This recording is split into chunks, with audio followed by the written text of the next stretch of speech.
어제 본문에서 예수님께서는 대제사장 안나스에게로 먼저 신문을 받으시고 그 다음에 가야바에게로 가서 또 신문을 받으셨습니다. 이 대제사장이 두 명이었던 게 아니라 진짜 대제사장은 가야바였고요. 안나스는 20여 년 전에 대제사장을 한 사람인데 여전히 이 대제사장적 이 영향력을 행사하던 사람이었습니다. 그래서 사람들이 이 사람 대제사장 임기가 끝났음에도 불구하고 계속해서 대제사장이라고 불렀습니다. 어쨌든 간에 가야바에게서 신문한 뒤에 이제 오늘 본문 28절을 보니까 예수님을 관정으로 끌고 오죠. 여러분이 아시다시피 유대인들 이 사내들인 공회는 율법에 근거한 신문 및 재판만 가능했습니다. 형사적 재판 및 판결은 당시 이스라엘이 누구의 지배를 받고 있었습니까? 로마의 실질적 지배를 받고 있었기 때문에 무조건 그 형사적 재판, 판결을 내리기 위해서는 총독에게로 끌고 와야 돼요. 그래서 오늘 보면 28절을 보니까 관정으로 끌고 오죠. 근데 여러분 28절 말씀을 가만히 보시면은 그냥 배경 없이 읽으면은 조금 이해하기가 힘듭니다. 우리 28절 말씀 한번 다시 볼까요?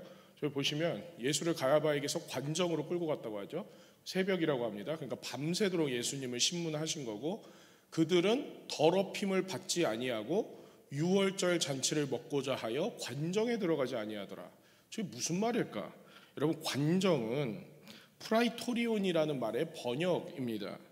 이 로마 총독의 관저는 원래 우리가 잘 아는 가이사랴라는 도시에 있었습니다.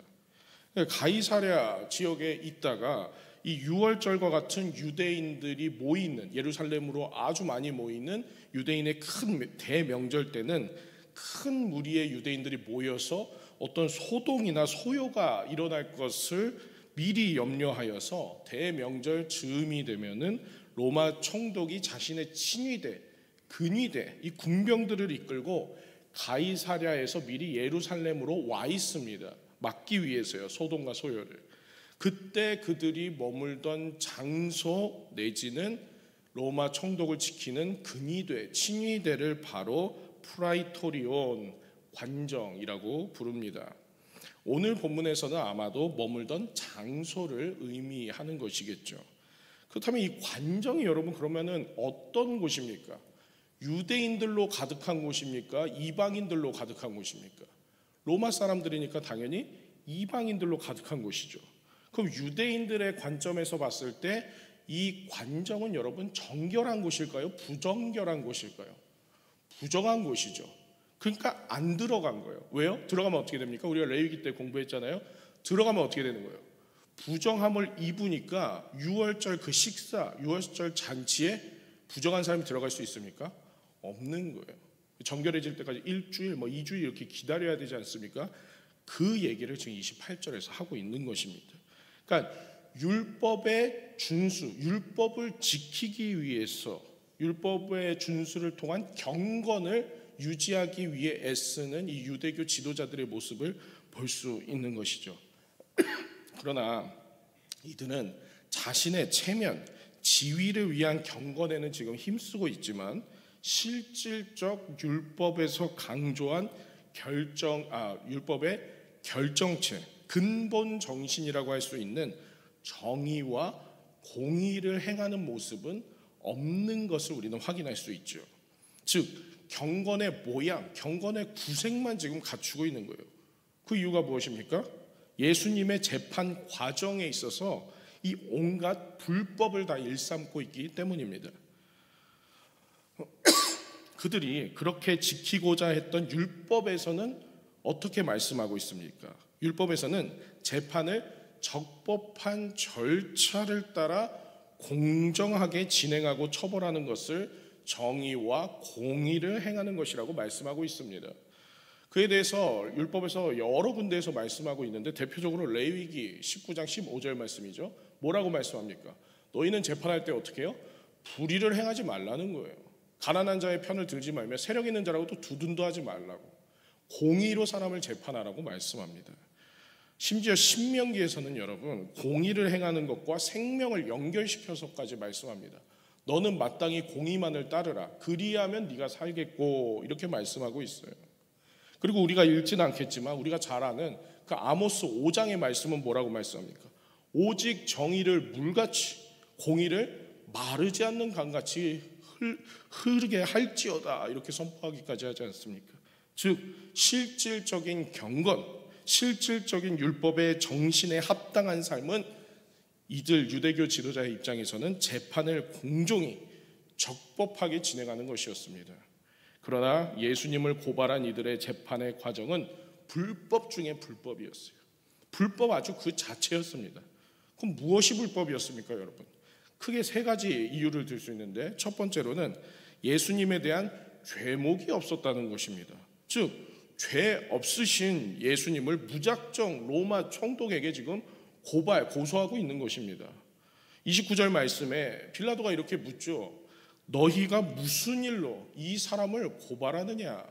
무슨 뜻입니까? 이 사람의 죄목이 무엇이냐? 니네가 지금 유대교 율법에 따라 충분히 신문하고 조사하고 내 앞에 끌고 왔을 텐데, 그럼 죄목이 나왔을 거 아닙니까? 수사를 했으니까. 그 죄목이 뭐냐고 지금 물어보는 거예요. 30절 이들의 대답이 아주 가관입니다. 대답하여 이르되 이 사람이 행악자가 아니었더라면 우리가 당신에게 넘기지 아니하였겠나이다. 죄목을 말하라니까 뭐라고 대답합니까? 죄인이니까 될 것 같지 그냥 될 것 같겠냐 이거예요. 그러자 31절에서 빌라도 역시도 예수님에 대하여 죄를 찾지 못하겠으니 너희의 법이 뭡니까? 율법대로 처리하라고 합니다. 뿐만 아니라 38절에서도 예수님에 대하여 직접 신문한 빌라도의 결론이 무엇입니까? 그에게서 아무 죄도 찾지 못하였노라. 그러니까 죄가 없으신 예수님을 무작정 고발하는 이 엄청난 불법을 지금 행하고 있는 것입니다. 또 무엇이 불법이었습니까? 두 번째 이유는 예수님의 죄를 굳이 유대 종교 지도자들 입장에서 찾자면, 물론 아니지만 신성 모독죄죠. 굳이 찾자면. 근데 이것이 마치 정치 사범이 지은 정치적 죄인 양, 범죄인 양 지금 포장해버리고 있다는 거예요. 거짓을 하고 있다는 것이죠. 여러분, 빌라도에게 찾아오는 경우는 율법을 어겼을 때가 아니라, 율법에 대한 미준수는 사내들인 공회에서 처리하지 않습니까? 빌라도에게 찾아간다는 말은 로마 당국을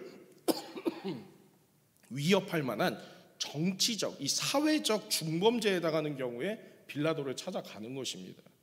예수님은 근데 여러분 정치 사범이셨습니까? 예수님이요? 아니었죠. 오늘도 계속 얘기하잖아요. 내 나라는 여기에 속한 게 아니다. 그런데 이들은 예수님을 빌라도에게 끌고 가서 신문받게 함으로써 예수님을 마치 정치적, 사회적 죄목으로 불법적으로 지금 고발해버리고 있는 것입니다. 마지막 세 번째 이유, 불법을 행하고 있는, 애초에 불순한 의도를 가지고 빌라도에게 끌고 갔다는 것입니다. 이게 중요한 것이죠. 31절 말씀을 보면 빌라도가 유대교 지도자들에게 예수님에게 죄를 찾을 수 없으니 너희 율법대로 행하라고 하자 이들이 어떻게 대답합니까? 31절 저 말씀 보시면 유대인들이 이르되 우리에게는 사람을 죽이는 권한이 없나이다 하니, 이 말이 무슨 말입니까? 애초에 빌라도에게 예수님을 끌고 간 목적이 뭐예요? 예수님을 죽이기 위해서라는 의미입니다. 죄도 없죠. 죄도 바꿨죠. 그리고 그런 예수님을 끌고 간 목적이 뭐라고요? 죽여버리기 위해서. 여러분, 이것을 빌미로 삼아서 예수님을 사형에 처하게 만드는 이 끔찍한 불법을 자행한 자들이 바로 유대교 지도자들이었고, 당시 유대교 지도자들의 수준이었다는 것입니다. 율법이 정한 유월절을 지키고자 로마 총독의 관정에도 들어가지 않으려 하고 자신의 체면과 지위를 위한 겉보기식 경건은 지키기 위해 노력했으면서 정작 그들이 지키려 했던 그 율법이 진짜로 말하고 있는 정의와 공의는 지키지 않고 온갖 불법을 행하는 이 이중적인 유대교 종교 지도자들의 모습을 오늘 요한복음의 저자 요한은 우리에게 도리어 고발하고 있는 것입니다. 유대교 지도자들의 모습을 바라볼 때 우리는 이 고난주간을 지나고 있는 우리는 우리 스스로에게 질문하고 돌아봐야 할 것이 있을 것입니다. 과연 내 안에는 이러한 유대교 지도자들의 모습은 없는가 하는 점이죠. 나도 겉보기에는 이들처럼 경건을 잘 지키고자, 어제 백 목사님도 이와 비슷한 말씀을 하셨는데, 예배 잘 드리고 이렇게 새벽에까지 나와서 경건한 모습을 보이지만 실제 삶 속에서 내가 이 말씀대로 살아가고 있는지, 말씀을 한 귀로 듣고 한 귀로 흘리고 있지는 않은지, 나도 그저 유대교 지도자들처럼 내가 받은 직분과 직책이 있기에 내가 그래도 장로인데, 내가 그래도 권사인데, 재직인데, 목사인데 하면서 그저 내 지위와 품위를 유지하기 위한 그러한 종교 활동을 하고 있는 것은 아닌지, 우리는 이 고난주간을 지나면서 스스로에게 질문해 봐야 할 것입니다.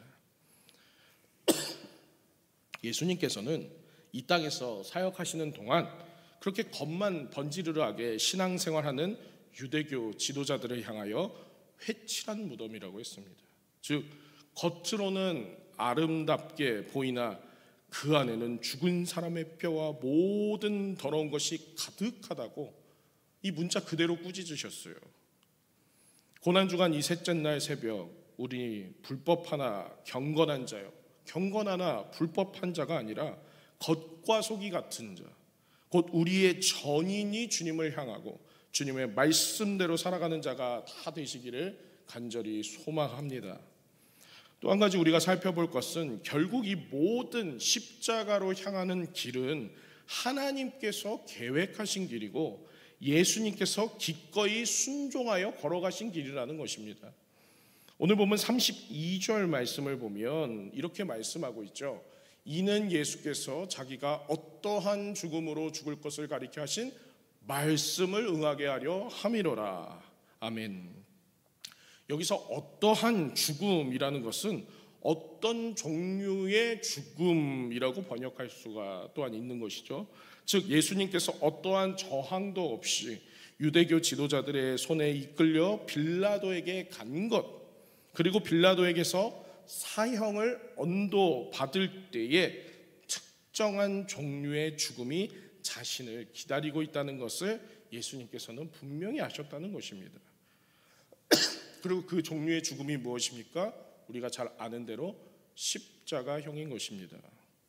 그리고 그렇게 십자가에 달려 죽는 죽음이 바로 말씀을 응하게 하는 죽음, 곧 하나님의 계획과 그 계획을 묵묵히 따르고 순종하시는 예수님의 모습을 보여주는 그 죽음이라는 것이에요.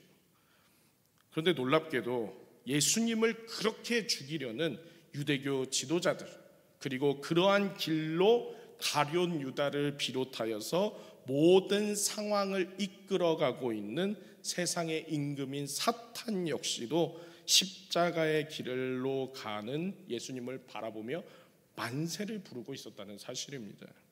왜 그렇습니까? 이들이 왜 만세를 부리고 유대교 지도자들이 왜 그렇게 그냥 돌로 쳐서 신성모독죄면 죽여도 되거든요. 사형 할 권한이 없다고 하지만 여러분, 가야바 제사장 때에 우리가 아는 유명한 인물 두 명이 죽었습니다. 첫 번째는 예수님이고 두 번째 죽은 인물이 사도행전 몇 장입니까? 7장 8장에 나오는 스데반 집사님이 죽은 거예요. 사형 언도받아서 스데반 집사님이 죽었습니까? 그냥 달려들어서 돌로 그냥 내리쳐서 죽여버리지 않았습니까? 신성모독죄로. 충분히 지들끼리 사형 언도에서 그렇게 재판할 수 있었어요. 근데 굳이 빌라도에게 끌고 가서 십자가형을 받게 했다는 것이죠. 뭔가 의도가 있는 것입니다. 그럼 어떤 의도가 있는가? 만약 예수님께서 십자가에 죽으신다면 그가 하나님의 아들 곧 메시아라는 사실에 대한 심각한 문제제기가 일어나기 때문이에요. 왜 그렇습니까? 율법 신명기 21장 22절로 23절에서 다음과 같이 말씀하고 있기 때문입니다. 우리 한 목소리로 함께 읽어보겠습니다. 시작. 사람이 만일 죽을 죄를 범함으로 내가 그를 죽여 나무 위에 달거든 그 시체를 나무 위에 밤새도록 두지 말고 그 날에 장사하여 내 하나님 여호와께서 내게 기업으로 주시는 땅을 더럽히지 말라. 나무에 달린 자는 하나님께 저주를 받았음이니라. 그렇습니다. 나무에 달린 자, 곧 나무 위에 달려 죽임을 당한 자는 하나님의 저주를 받은 자라고 율법에서 말씀하고 있기 때문이에요. 따라서 예수님께서 나무 십자가 위에 달려 죽으시게 된다면 예수님이 곧 하나님께 뭐를 받은 자? 저주를 받은 자가 되는 것이고, 그렇게 된다면 예수님께서 하나님의 메시아일 리가 없고, 더 나아가 그렇게 된다면 그분께서 이 땅에 사시는 동안 일으켰던 모든 이적의 역사들, 모든 권위 있는 가르침들도 어떻게 되는 거예요? 무효화가 되는 것이겠죠. 어떻게 메시아가 하나님의 저주의 죽음을 받아 죽느냐 이 말입니다. 게다가 예수님께서 그렇게 죽으시면 어떻게 돼요? 훗날 예수님을 그리워하고 따르는 무리들이 여전히 있을 것 아닙니까? 그 무리들도 쉽게 제압하거나 통제해 버릴 수 있는 이점 또한 생기지 않겠습니까? 실제로 세상의 임금인 사탄 역시도 예수님께서 십자가에서 그렇게 힘없이 못 박혀 죽으시고 무덤에 장사될 때에 자신의 승리를 확신하고 만끽을 하였을 것입니다. 하나님의 아들 메시아 별거 없구나, 죽어버렸는데. 그러나 하나님은 여러분 어떤 분이십니까? 여러분 하나님이 어떤 분이십니까? 성경은 하나님의 어리석음이 사람보다 지혜롭다고 말씀하십니다. 또 하나님께서는 이 세상의 지혜를 어떻게 해요? 미련하게 하시는 분이라고 말씀하십니다. 더 나아가 세상의 미련한 것들을 택하사 지혜 있는 자들을 부끄럽게 하시는 분이라고 말씀하십니다. 아무리 세상의 임금이라 할지라도 하나님 앞에서는 어떻게 해요? 아무것도 아닌 것이. 아무것도 아닌 것이. 하나님께서는 세상 모두도, 심지어 세상 임금도 감히 예상할 수도 상상할 수도 없는 놀라운 방법을 통하여 그 저주의 십자가를 소망의 십자가로, 죽음의 저주를 죽음의 죽음으로 역전시켜 주신 줄로 믿습니다. 어떻게 해요 여러분? 3일 만에 죽음, 곧 죄와 사망의 권세를 깨뜨리고 부활하심으로 부활의 첫 열매 되신 그리스도를 통해 그 모든 것들을 박살내 버리신 줄로 믿습니다.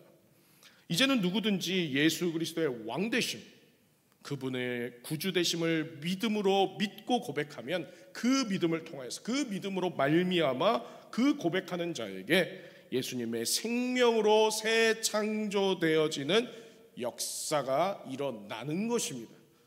누구든지 그리스도 예수 안에 있으면 어떻게 해요? 새로운 피조물이 되는 것이에요. 이전 것 옛사람은 죽어지고 새 것 새 사람으로 그리스도의 옷으로 덧입는 것입니다. 예수님께서는 더 이상 그 저주의 십자가, 그 나무에 달려 있지 않으십니다. 성당을 보면서 제일 마음에 안 드는 부분이 이것이에요. 카톨릭 여러분 성당 가보셨습니까? 예수님은 아직도 십자가에 달아놨어요. 그죠? 기독교의 십자가와 교회의 십자가와 성당의 십자가의 차이점은, 저희는 부활을 강조하기 때문에 십자가에 예수님을 달아놓지 않는데 성당은 가면 꼭 예수님 달려 계시죠. 예수님은 더 이상 그 저주의 나무 십자가에 달려있지 않으십니다. 그분은 십자가를 분명 지셨으나 부활하신 줄로 믿습니다. 우리는 이 사실을 믿는 자들이에요. 오늘날에도 이 십자가의 사랑과 은혜, 그 십자가의 도를 믿지 않는 자들이 너무나도 많죠, 우리 주변에. 그러니까 우리가 어떻게 합니까? 그러한 자들이 자꾸 기독교적 진리를 따르지 않고 이상한 압법, 조항들 막 제정하려고 하니까 우리가 또 서명해서 막 프로텍트, 우리 아이들 지키려고 또 서명한 거 내고 이러지 않습니까? 오늘 본문의 유대교 지도자들처럼 여전히 십자가는 어떠한 의미와 영향이 있기는커녕 미련한 것이다, 저주스러운 것이다 여기는 자들이 얼마나 많습니까? 그러나 우리는 그 십자가를 통하여 우리에게 새 생명, 새 창조가 일어났음을 믿는 자들이기에 바울 사도처럼 우리는 이렇게 고백하는 것입니다. 십자가의 도가 멸망하는 자들에게는 미련한 것이요 구원을 받은 우리에게는 뭐요? 하나님의 능력이라. 할렐루야. 그리고 이렇게 고백하며 사는 자들은 오늘 본문에서 예수님께서 고백한 대로 고백하며 사는 자들이 되어야 하는 것이에요. 어떤 고백을 하셨습니까? 36절에 이렇게 말씀하시죠. 우리 36절 말씀 다 같이 한 목소리로 읽겠습니다. 시작.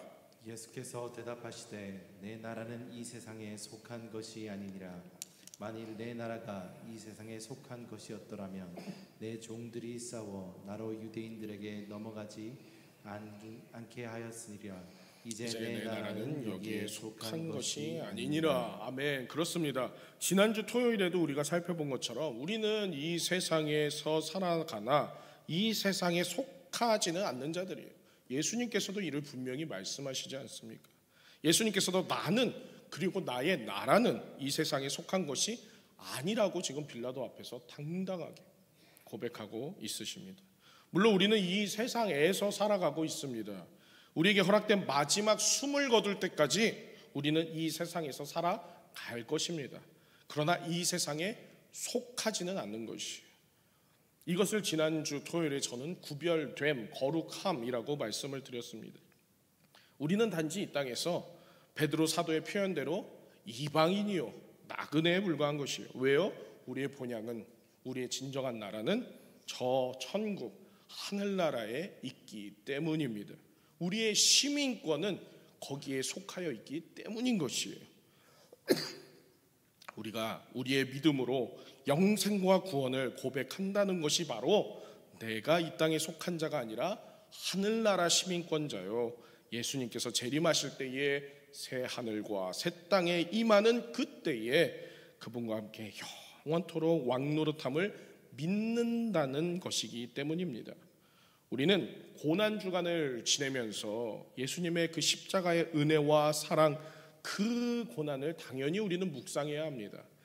그러나 얼마나 아프셨을까, 얼마나 고통스러우셨을까. 패션 오브 크라이스트 틀어놓으면서 아이고 나를 위해서 우리 주님께서 저렇게 하셨다니 감동이다. 여기에만 여러분 그치는 것은 이 그저 감정이입을 통한 이 감정적 공감에 불과한 것이에요. 우리 기독교가 고난을 통하여서 구원을 이루는 종교가 아니지 않습니까? 우리는 그 고난 이면에 있는 것, 그분께서 고난을, 그 비참한 고난을, 죽음을 감내하시면서까지 이루어내고자 하신 것이 무엇인가, 그리고 그러한 하나님의 계획이 무엇인가를 함께 동시에 우리는 묵상해야 하는 것입니다. 그것이 무엇입니까? 곧 영생, 구원, 부활 소망인 줄로 믿습니다. 그리고 그 소망의 기쁨을 통해 이 땅에서 잠시 살아가면서 겪고 있는 모든 고통과 아픔을 극복하며 이겨내야 하는 것입니다. 그리고 더 나아가 그 기쁨과 소망의 예수님을 아무리 우리를 보고 미련하다 하더라도 그것이 우리의 유일한 소망의 이유요 능력의 원천이기에 어떻게 해요? 주변에게로 또 전하고 전해야 하는 것입니다. 말씀을 맺겠습니다. 고난주간 셋째 날, 오늘 말씀을 통해 오늘날을 살아가는 우리에게 유대교 지도자들과 같이 내 지위와 체면, 직분과 직책을 유지하기 위한 경건의 모양만 나타내는 모습은 없는지 되돌아봐야 할 것입니다. 또 오늘 본문에서 진행되는 재판은 결국은 하나님의 계획과 예수님의 순종 가운데 진행되는 것이다. 그리고 십자가야말로 당장 보기에는 유대교 지도자들에게 아주 묘수가 되는 죽음이나 실상은 그 누구도 감히 예측할 수 없는 하나님의 크신 계획이었다는 것을 우리는 기억해야 해요. 그런 의미에서 십자가는 세상의, 사탄의 승리가 아닌 하나님의, 예수님의, 그리고 우리의 승리인 것입니다.